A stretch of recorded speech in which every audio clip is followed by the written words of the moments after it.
Hi, நம்ம இன்றைக்கி என்ன பார்க்க போகிறோம் அப்படின்னா கொங்கு நாட்டு ஸ்பெஷல் ஒரு ரைஸ். இம்மீடியட்டாக அதை நம்ம மார்னிங் செஞ்சு கொடுத்துடலாம். லஞ்ச் பாக்ஸ்க்கும் அதை கேரி ஓவர் பண்ணின்னு போகலாம். வாங்க அதை எப்படி பண்ணலான்னு பார்க்கலாம். ஆல்ரெடி நான் ஸ்டவ்வை பற்ற வச்சுட்டு ப்ரெஷர் பேன் வச்சுட்டேன். அதில் ஆயிலும் விட்டுட்டேன். ஆயில் சூடாயாச்சான்னு பார்க்கலாமா? சூடாயாச்சு. தயவு செய்து மேலே வைங்க, கீழெல்லாம் வச்சிடாதீங்க. ப்ரெஷர் பேன் சுட்டுடும். தப்பி தவறி அப்படி கையை உள்ளே விட்டிங்கன்னா விரல் சுட்டுடும். சாரி, நான் இந்த மாதிரி காமிக்கக்கூடாது தான். ஏன்னா அது கொஞ்சம் இப்படி டிஸ்டன்ஸில் வச்சு பாருங்கள். ஆயில் ஹீட் ஆயாச்சு. நெக்ஸ்ட் கடுகு வெடிக்கட்டும். ரொம்ப டேஸ்டியாக இருக்கும். இது ஒரு தண்ணி காய் தான். இது சொரக்காய் மட்டும் இல்லாமல் நீங்கள் பீர்க்கங்காயில் கூட இதை பண்ணலாம். காராமணி, இது ரெண்டும் வச்சு தான் இந்த ரைஸை நம்ம பண்ண போகிறோம். ஆல்ரெடி கடுகு வெடிச்சாச்சு. வெடித்த உடனே கருவேப்பிலையை ரெண்டாக அதே கையில் கிள்ளி போட்டுருணும். அதே மாதிரி ஒரே பச்சை மிளகாவை உடச்சி போட்டுருங்க. ஏன்னா கொஞ்சம் காரம் இருக்கும் சில பச்சை மிளகாவில். அதால் காரம் பார்த்து நீங்கள் அதை போட்டுக்கோங்க. அது மட்டும் இல்லாமல் 2 பல் பூண்டு. நான் இப்போ கம்மியாக சமைக்கிறதால கம்மியாக போட்டிருக்கேன். 2 பல் பூண்டை தட்டி போட்டுக்கோங்க. தட்டி போடும்போது என்னென்னா இதில் இருக்கிற ஃப்ளேவர் அதில் இறங்கும். பூண்டோட ஃப்ளேவர் இறங்கும். நம்ம ரசத்துக்கெலாம் தட்டி போடுவோம் இல்லையா, அதே மாதிரி மீதி 2 நான் அப்படியே தான் வச்சுருக்கேன். தட்டி போடும்போது இதனோட ஃப்ளேவர் நல்லா இறங்கும். அந்த ஒரு கொஞ்சம் காரத்தன்மையும் இதில் இறங்கும். உடம்புக்கு அவ்வளோ நல்லது. உங்களுக்கு பூண்டு நம்ம நிறையா சாப்பிடும்போது ரொம்ப நல்லது. பூண்டு போட்டாச்சு. அதுக்கப்புறம் நம்ம என்ன பண்ண போகிறோம் அப்படின்னா மிளகு, ஜீரகம். எப்போவுமே ஜீரகம் நம்ம போடுறது ரொம்ப நல்லது. அதால் இதில் ஜீரகம் நிறைய இருக்கும், மிளகு கம்மியாக இருக்கும். அதையும் இதில் போட்டுக்கோங்க. போட்டுட்டு வெங்காயம், அது இதில் நான் சின்ன வெங்காயமும் வச்சுருக்கேன், பெரிய வெங்காயமும் வச்சுருக்கேன். 2த்தையுமே போட்டுருங்க. 2த்தையும் போட்டு நல்லா வதக்கணும். ஃப்ளேமை சின்னதாக வச்சுக்கோங்க. வச்சுட்டு இந்த நெருக்கி வச்சுருக்கோம் இல்லையா, அந்த பூண்டையும் போட்டுருங்க. நெக்ஸ்ட் ஒரு தக்காளி, அதையும் போட்டு நல்லா வதக்கிடுங்க.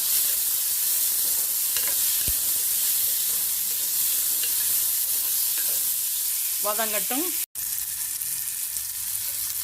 கொஞ்சம் வதங்கியாச்சு. இப்போ நம்ம என்ன பண்ண போகிறோம் அப்படின்னா மஞ்சப்பொடி கொஞ்சம் போட்டுக்கோங்க. அடுத்தது கார மிளகாய் பொடி இருக்குது இல்லையா, நான் காஷ்மீரி சில்லி தான் போடுறேன். காஷ்மீரி சில்லி.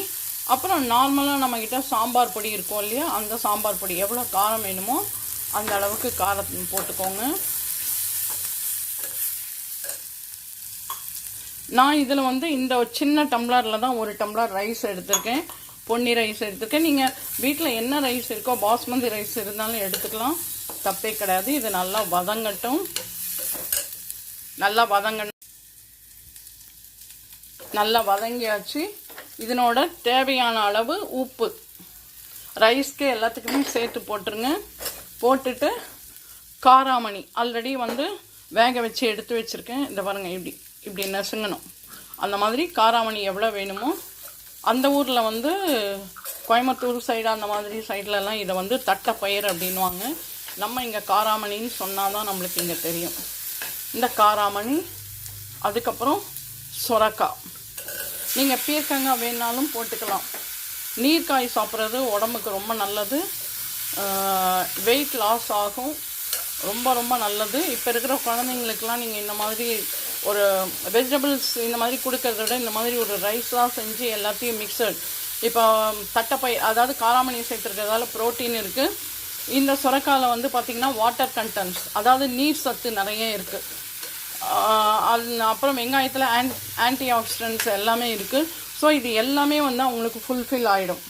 அதுக்கப்புறம் எப்போவுமே கொஞ்சம் சிம்மில் வச்சுக்கோங்க. வச்சுட்டு அதுக்கப்புறம் பெருங்காயம். இந்த பூண்டு பெருங்காயம்லாம் நம்ம எதுக்கு ஆட் பண்ணுறோம் அப்படின்னா, இந்த காராமணியை நம்ம ஆட் பண்ணியிருக்கோம் இல்லையா, அது நம்மளுக்கு கேஸை ஃபார்ம் பண்ணும். அதை வந்து தடுக்கிறதுக்கு தான் இதை வந்து இந்த மாதிரி ஐட்டம்ஸ் எல்லாம் நம்ம நிறைய போடுறோம். அது மட்டும் இல்லாமல் இதுக்கு ஃப்ளேவருக்கு வந்து கொஞ்சமாக நெய் விட்டுக்கோங்க, ரொம்ப நல்லாயிருக்கும். இந்த ரைஸ்க்கு கொஞ்சமாக விட்டால் போகிறோம்.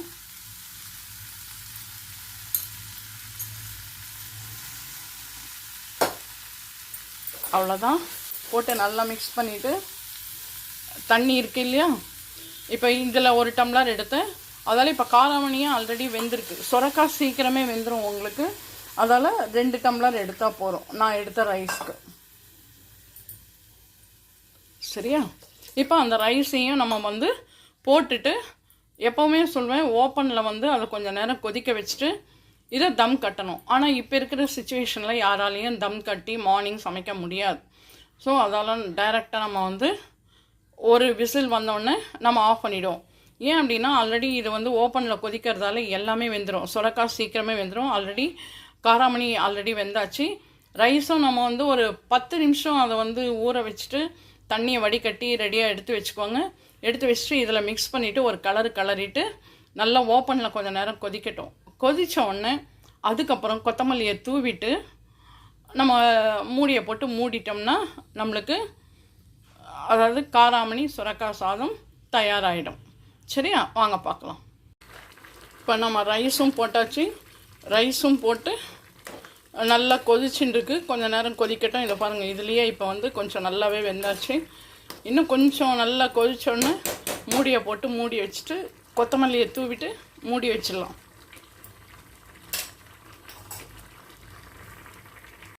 இப்போ கொத்தமல்லி தூவியாச்சு. மூடியை போட்டு மூடிடலாம். மூடிட்டு சிம்மில் வச்சுருங்க. சிம்மில் வச்சுட்டு ஒரு 5 மினிட்ஸ் அப்படியே வைங்க. வச்சுட்டு அதுக்கப்புறம் ஓப்பன் பண்ணி பாருங்கள், சூப்பராகிடும். வாங்க, இது ஒரு 5 மினிட்ஸ் ஆனவுடனே நம்ம பார்க்கலாம். வாங்க, ரைஸ் ரெடி ஆகிட்டு தான் பார்க்கலாம். ஆஃப் பண்ணிவிட்டேன். ஆஃப் பண்ணிவிட்டு இப்போ ஓப்பன் பண்ணலாம்.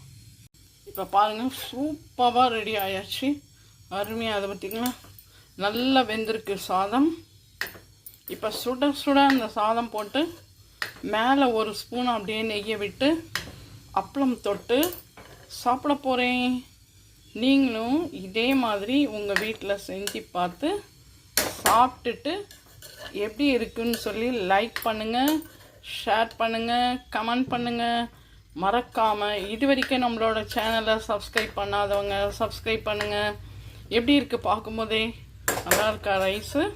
வாங்க ஒரு பிளேட்டில் ட்ரான்ஸ்ஃபர் பண்ணலாம்.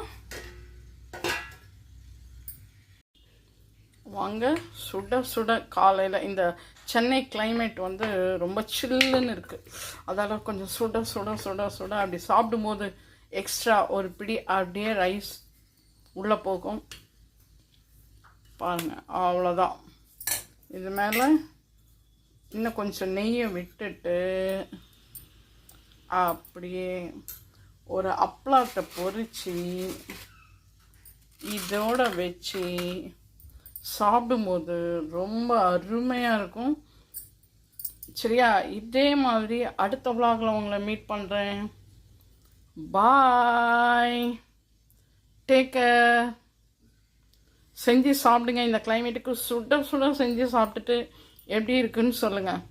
ஃபீட்பேக் கமெண்ட்ஸில் போடுங்க. சரியா? ரொம்ப நல்லா இருக்கா? நான் சொல்லக்கூடாது, நீங்கள் தான் சொல்லணும். செஞ்சு சாப்பிட்டு பார்த்துட்டு சொல்லுங்கள்.